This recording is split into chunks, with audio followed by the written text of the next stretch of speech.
Welcome. My name is Carsten Stahn. I'm Professor of International Criminal Law and Global Justice at the Grotius Center of International Legal Studies of Leiden University. Thank you for joining the course. In the following weeks, we will explore the investigation and prosecution of international crimes at the International Criminal Courts and Tribunals in The Hague. Justice, truth, and effective remedies are issues that matter gravely to societies affected by conflict. We will discuss how we are moving to a new age of accountability. This term was used by UN Secretary General Ban Ki-moon in 2010 at the Kampala Review Conference of the International Criminal Court. The theory is that in this age of accountability, those who commit the worst of human crimes are held accountable, irrespective of whether they are rank-and-file foot soldiers, military commanders, low civil servants, or top political leaders. But how can this be done? And is this realistic?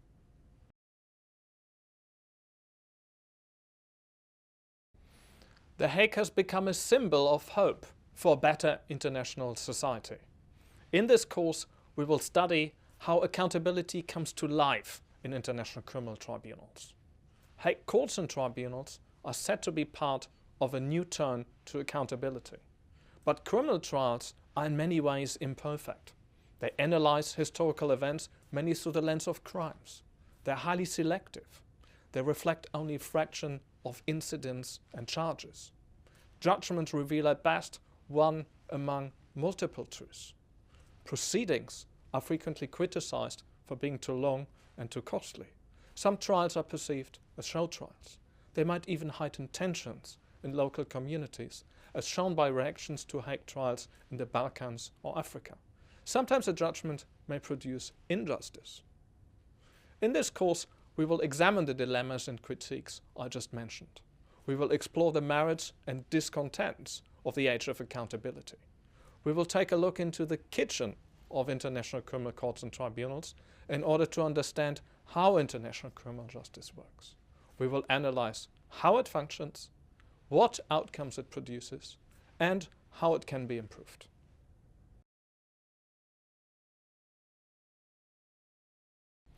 So what will we discuss in this course? In Module 1, we will start with an introduction to core concepts and foundations. We will study international crimes and foundations of liability. We will take into account experiences of the International Criminal Court, which I will call the ICC from now on, including the Lubanga case, the court's first ever trial. It illustrates many of the challenges that courts face in providing justice. In Module 2, we will examine justice institutions and the different stages of the justice process. We will study how major international criminal cases emerge and will cover the role of different actors in the process, including prosecutorial strategies and dilemmas. In Module 3, we will focus on the criminal process. We will study how a trial unfolds and will look into defense perspectives and the role of victims. In the final module, we will explore how wrong can be remedied through trials and how international criminal justice can be improved. In order to study these questions, it's important to understand what international criminal justice is. We should keep in mind that as a field of international law, international criminal justice is a relatively young field. It is in many ways a body of law in the making.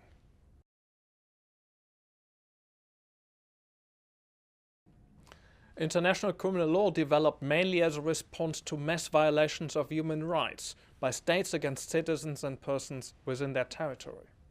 But unlike human rights law, it is not predominantly centered on obligations of states. The addressee of international criminal law is primarily the individual, as opposed to the state. This focus is essential in light of the context of crimes. In a normal setting, the state is typically the guardian of legality. In situations of massive human rights violations, state agents often turn into criminals. International criminal justice provides a means to pierce the veil of sovereignty. It serves as a shield against violations and as a sword to hold perpetrators accountable. There are numerous historical examples of international trials that you may be familiar with.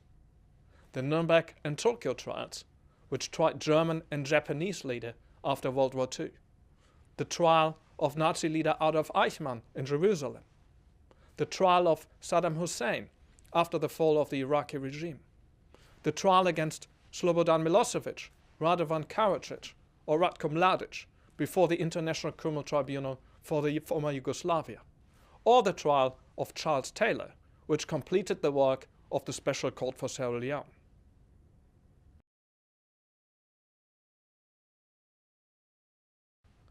A core foundation of international criminal law is the principle of legality, also called nullum crimen sine lege, no crime without law. It means that a person can only face criminal punishment for an act criminalized by law. This standard is adjusted to the international setting, and the basic test is whether the conduct is criminal according to the general principles of law recognized by the community of nations. Otherwise, it would have been strangled at birth. But what is international criminal justice? We will see throughout this course that the three key elements of international criminal justice, international, criminal, and justice, are disputed and evolving. What constitutes an international crime? What is criminal conduct? What type of justice does international criminal law seek to promote? We will study how international criminal law is applied to real-life problems and how it can be improved.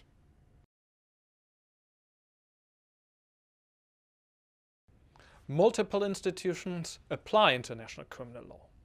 In the coming weeks, we will focus specifically on international criminal courts and tribunals and their dynamics.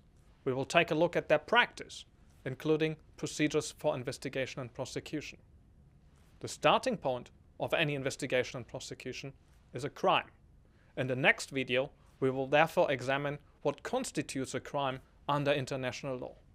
We will place a particular focus on the so-called core crimes: genocide, crimes against humanity, and war crimes. Please join me on this journey.